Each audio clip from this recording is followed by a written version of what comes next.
Bonjour à toutes et à tous. Je me présente, Youssef Lasfar, je suis le CEO de Data Relevance. Data Relevance, c'est une plateforme IA qu'on a nous conçue suite à pas mal des demandes qu'on a en tout cas traitées pour nos clients avant d'être en tout cas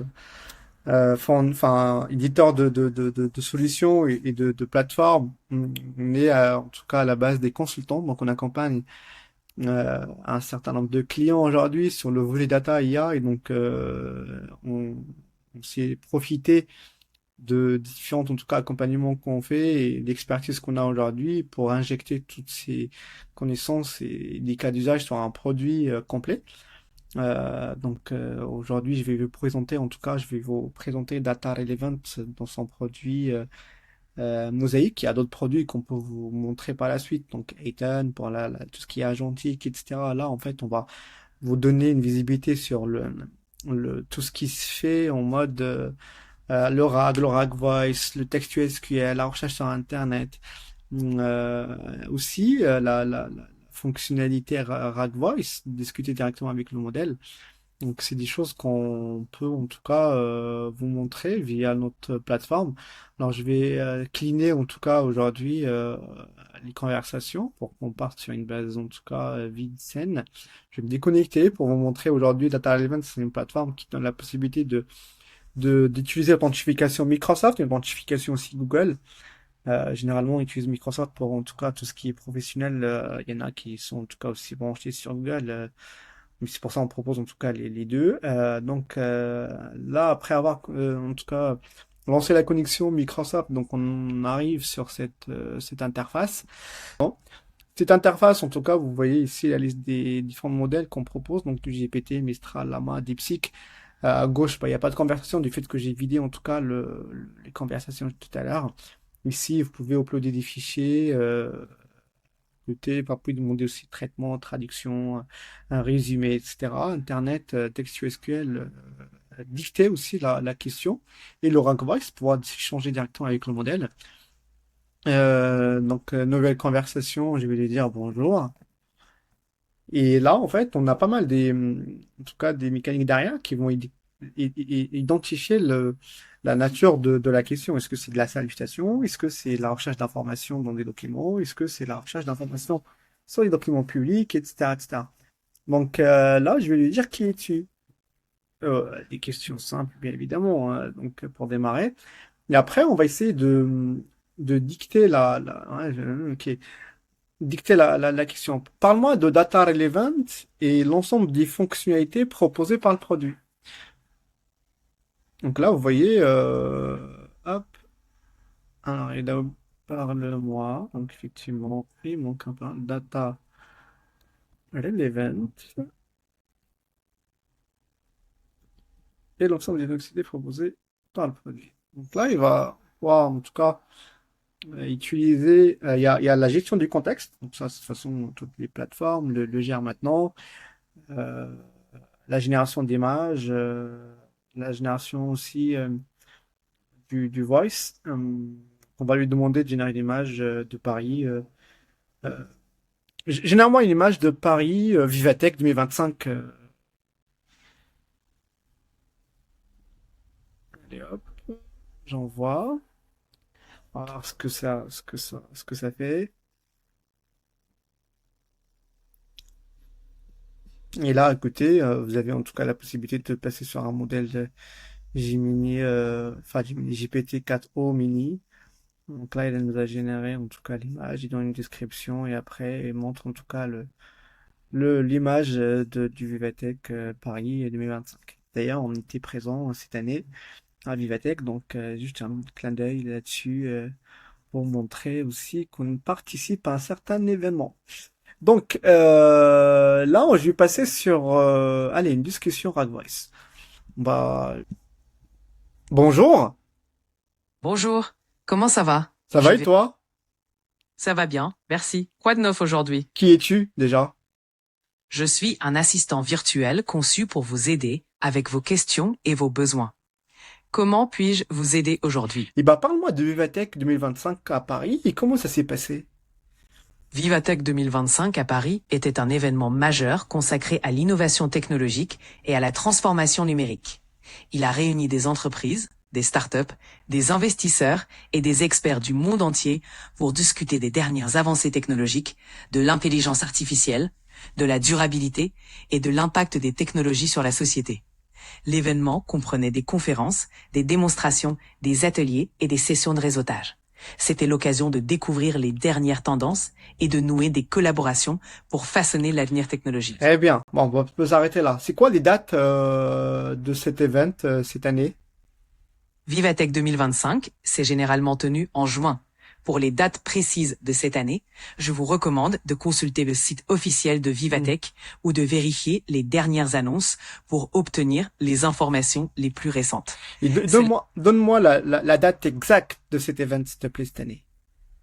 Pour obtenir la date exacte de Vivatech 2025, je vous conseille de vérifier le site officiel de l'événement ou de consulter les annonces récentes, car les dates peuvent être confirmées à tout moment par les organisateurs. Ok, très bien.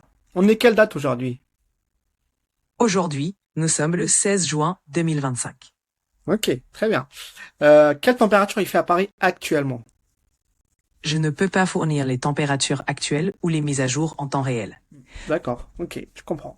Bon, bah c'était en fait pour montrer aujourd'hui comme quoi on peut échanger aussi avec le modèle. Donc il utilise du RagVoice, c'est-à-dire qu'on peut lui donner des informations ingérées dans la base vectorielle et il va se baser sur ces documents-là pour pouvoir en tout cas fournir des réponses. Donc voilà, y compris. Aussi, on peut poser des questions en mode texte, comme on peut échanger directement avec le modèle avec le voice. C'est toujours, en tout cas, parfois c'est agréable. Ça, c'est rapide, c'est facile, en tout cas, et on discute un peu plus, en tout cas, avec le modèle, sans qu'on ait, en tout cas, à taper à chaque fois la question. Mais la fonctionnalité est valable que pour les données, en tout cas, publiques, et aussi le RAG Voice. C'est-à-dire qu'on se base sur des documents internes pour pouvoir générer les réponses. Mais pas à partir de SQL, c'est pas encore. Donc, Internet, bah, vous pouvez en tout cas poser des questions en utilisant Internet. Donc, il va aller récupérer les informations sur Internet pour générer des réponses. On peut lui dire, on est quelle date aujourd'hui? Pareil, date aujourd'hui. Et on va lui poser la question sur Vivatech pour savoir si, ok, comment ils sont. On va dicter directement la question. Donne-moi les dates exactes de Vivatech cette année qui a été organisée à Paris.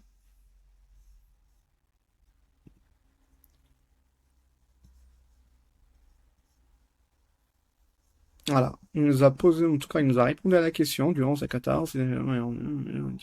Ok, parfait. On peut même Le salon Vivatech 2025 a été organisé à Paris du 11 au 14 juin 2025. Cet événement est un rendez-vous majeur pour les innovations technologiques et rassemble des startups, des entreprises et des leaders du secteur pour discuter des avancées technologiques et des tendances futures. Pour plus d'informations. Donc voilà, en fait, là, l'idée, c'est qu'il me donne la possibilité aussi de lire, en tout cas, la réponse. Et on peut, donc, si on a, en tout cas, une présentation ou des choses à faire, en tout cas, dire par le modèle, bah, on peut utiliser la fonctionnalité pour mettre le voix sur le texte qui a été généré. Donc ça, c'est les fonctionnalités. Donc là, vous pouvez aussi uploader des fichiers et demander des résumés, des traductions, etc. Ça, on peut aussi vous le montrer. RagVoice, on l'a vu. La fonctionnalité que je voulais aussi vous montrer, c'est la partie texte SQL. Donc on va partir sur une nouvelle conversation. On va sélectionner, on a utilisé les Open Data pour générer une base de données. Donc on a utilisé les Open Data EDF qui parlent d'énergie, consommation, etc. Donc on a récupéré un certain nombre de données que on a utilisées pour vous dire, enfin vous faire en tout cas cette démo. Je vais utiliser cette donnée. Alors, je vais d'abord sélectionner Open Data EDF. Donc, il y a un certain nombre de requêtes qui sont enregistrées. On va les supprimer. En fait, la possibilité d'enregistrer des requêtes, ça veut dire que pour un data analyst qui est en train d'échanger avec la base de données, il peut directement sélectionner les bonnes réponses et par rapport à les questions posées et les ajouter pour que ces queries-là soient enregistrées et rattachées à la base de données si un autre utilisateur. C'est-à-dire, il faut qu'il ait en tout cas un droit admin, hein, donc un data analyst. On a un rôle à data analyst pour pouvoir en tout cas linker les requêtes à la base de données. Tout le monde, en tout cas, ne peut pas le faire by design. Et du moment en fait où ces requêtes sont rattachées à la base, donc demain un autre utilisateur posera en tout cas la même question, enfin c'est pas à la lettre près, c'est-à-dire qu'aujourd'hui on peut poser la question différemment, mais on cherche les mêmes réponses ou le même résultat. Donc le modèle est capable de comprendre en tout cas cette question-là, faire le mapping avec ce qu'on a déjà enregistré et exécuter la requête pour générer en tout cas la réponse en se basant sur des requêtes qui sont déjà validées par les data analysts. Donc là, on va lui dire liste-moi la table en tout cas la liste des tables de cette base et donne-moi des questions par table à poser sur ces données-là. Hop, voilà, c'est bon. Voilà.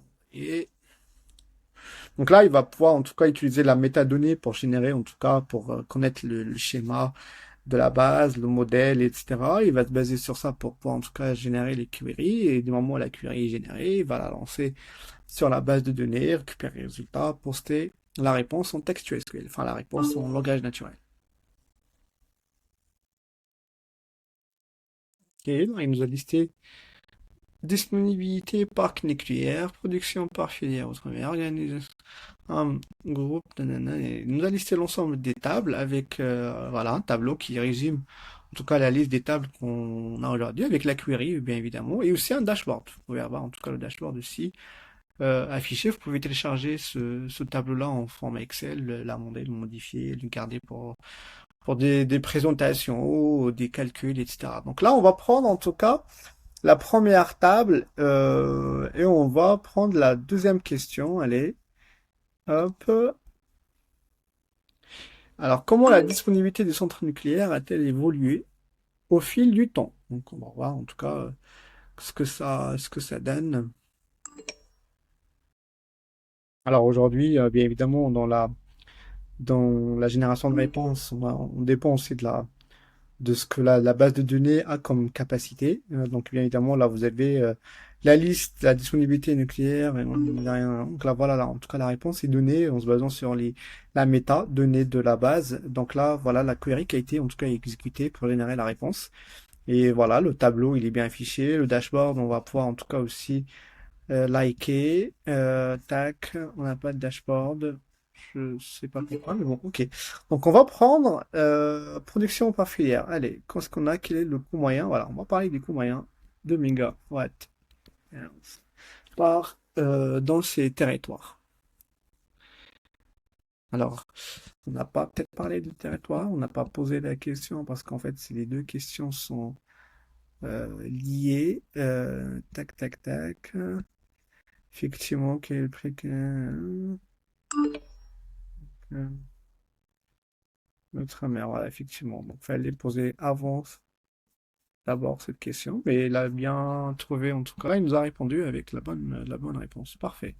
Donc, hop, on va lui dire quelle est la répartition de la production énergétique par filiale. Donc, ok, très bien. Hop, on va. Vous voyez, en fait, là, aujourd'hui, on utilise la métadonnée pour donner au modèle la possibilité, en tout cas, de générer des requêtes, c'est-à-dire connaître en tout cas le modèle de données, il se base sur la table info, il n'y a pas d'extraction de données, la donnée reste là où il est, on laisse la donnée, on fait que des direct queries, on exécute des queries directement au niveau de la base, et on utilise les résultats de la query pour générer la réponse, en langage naturel, bien évidemment. Donc là, ça mène en tout cas une façon pas abstraire, en tout cas pour abstraire la complexité de génération des requêtes, et c'est pas du dynamique, c'est pas du KPI en tout cas figé dans le temps, développé, qui reste en tout cas à faire évoluer en cas que la donnée bouge. Donc là, les données ils peuvent bouger, et les requêtes ils vont être en tout cas modifiées par le modèle en fonction de comment la question a été posée. Vous voyez, là on a la répartition en tout cas des productions d'énergie avec un tableau, avec en tout cas un dashboard qui montre en tout cas ces KPI. Vous pouvez les extraire, vous pouvez les mettre dans vos présentations, les utiliser et vous pouvez toujours en tout cas utiliser le modèle pour les garder. Après, comme je disais tout à l'heure, en fait, je vous ai parlé de la du rôle data analyst, vous pouvez faire un add. Et là, en fait, la query, il va être en tout cas ajouté. Là, vous voyez, en tout cas, il met un title. Le titre, c'est diversité énergétique outre-mer analysée. Et donc là, derrière, vous avez en tout cas la query qui est stockée, liée en tout cas à la base de données. Et aux prochaines questions, on verra que on aura, je vais vous montrer en tout cas, comme ça vous donne un peu la visibilité. Donc là, je vais lancer une nouvelle conversation. Je vais utiliser la même question, elle est déjà enregistrée. Et je vais la poster en tout cas directement sur une nouvelle conversation pour voir comment le modèle va se comporter et comment je saurais faire la différence entre une base de données, enfin une query qui a été déjà utilisée et une query qui n'est pas qui est nouvelle. C'est-à-dire qu'il y a la différence entre une query générée par le modèle, mais qui n'a pas été enregistrée jusque-là, et une query qui a été générée par le modèle, validée et enregistrée et ajoutée par un data analyst.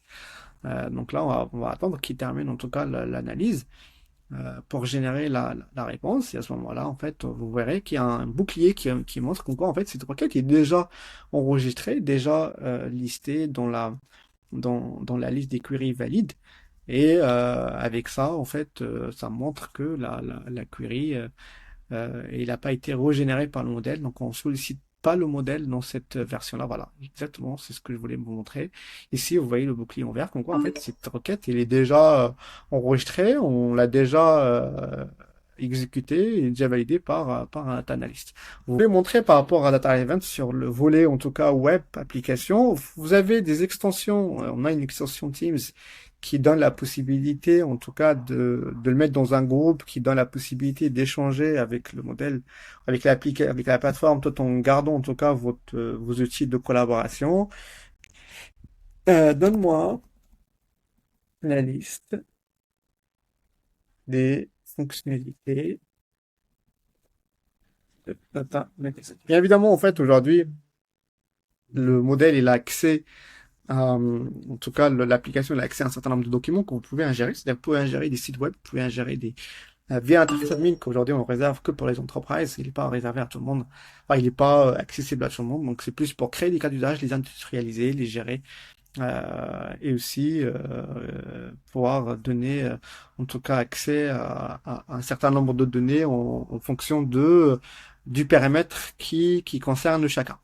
Donc là, vous voyez, il nous a généré une réponse en se basant sur les documents. Voilà, en fait, du moment où vous utilisez l'extension, vous aurez en tout cas à faire une première connexion à notre plateforme Data Element Mosaic pour en tout cas créer votre compte, s'enregistrer et pouvoir en tout cas échanger avec le modèle. Et d'ailleurs, en fait, du moment où on fait ça, on va pouvoir retrouver notre conversation affichée dans l'interface web. Parce qu'en fait, donc ça veut dire que tout ce qu'on utilise aujourd'hui, vous voyez, en fait, il y a des références qui sont listées en fonction, en tout cas, de ce qu'il a utilisé comme données internes pour pouvoir afficher la réponse. Et donc ici, vous avez l'ensemble des réponses qui sont affichées en se basant sur les documents internes. Donc là, c'est un document qu'on a ingéré dans un projet dans l'account, donc en utilisant bien évidemment l'interface web admin. Donc vous voyez, la transition est faite.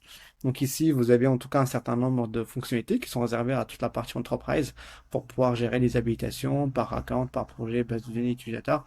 C'est là on peut diffuser, enfin, puis ingérer un certain nombre de projets dans la partie ingestion. Donc on peut utiliser sélectionner un projet. Par exemple là, j'ai sélectionné des mots, je peux uploader un fichier, je peux uploader un document, je peux uploader un site web. Allez, je vais faire l'exercice. Hop, ouvrir. Et donc là, ça va faire un data element, machin. Il va lancer en tout cas l'ingestion. Et du moment où vous posez des questions sur ces documents-là, quand vous posez des questions, on ira d'abord chercher l'information dans les documents. Si on trouve, on répond à la question. Si on ne trouve pas, on utilise les données publiques pour générer des réponses. Et bien évidemment, comme vous l'avez vu, ici, quand on utilise les données internes, on génère en tout cas les références associées à ces données-là pour pouvoir en tout cas donner des réponses précises à vos questions avec des références qui sont bien évidemment listées et affichées. Voilà tout ce que je peux vous dire là-dessus. Donc n'hésitez pas à nous contacter par mail ou sur en tout cas notre LinkedIn, etc. pour en savoir plus. On est toujours là pour répondre à vos questions. On a aussi une équipe pour vous accompagner sur l'époque, sur la mise en place, en tout cas, de la plateforme. Aujourd'hui, on a deux solutions, hein. Enfin, on a deux façons de faire une solution, une plateforme, c'est-à-dire la plateforme SaaS qui permettra en tout cas de directement se brancher et commencer à l'utiliser, ou pour les entreprises qui souhaitent, et c'est ce qu'on a pas mal en tout cas comme demande, qui souhaitent intégrer ou plutôt déployer la plateforme directement dans leur tenant, donc chez eux. Et ben, on est capable de le faire aujourd'hui. On a toute la pipeline qui permet de gérer un déploiement et de lancer un déploiement sur sur le tenant du client. Voilà tout. Je souhaite que c'est clair et que si vous avez des questions, n'hésitez pas à venir nous voir sur le LinkedIn ou sur le site web datarelevance.ai. LinkedIn, pareil, datarelevance.ai. Vous pouvez en tout cas s'abonner en tout cas, à la page LinkedIn. On partage pas mal des fonctionnalités, en tout cas nouvelles, qui sont aujourd'hui développées en cours de développement par Data Relevant. On donne des visibilités aussi sur les différentes news sur la partie AI. Donc n'hésitez pas à liker, à partager, et à venir nous voir, à même nous solliciter si vous avez des cas d'usage à traiter en interne, soit avec des équipes qu'on peut nous accompagner, soit avec un produit que nous on peut faire évoluer. Voilà, merci, excellente journée à vous, ciao ciao, je vous dis à la prochaine, au revoir.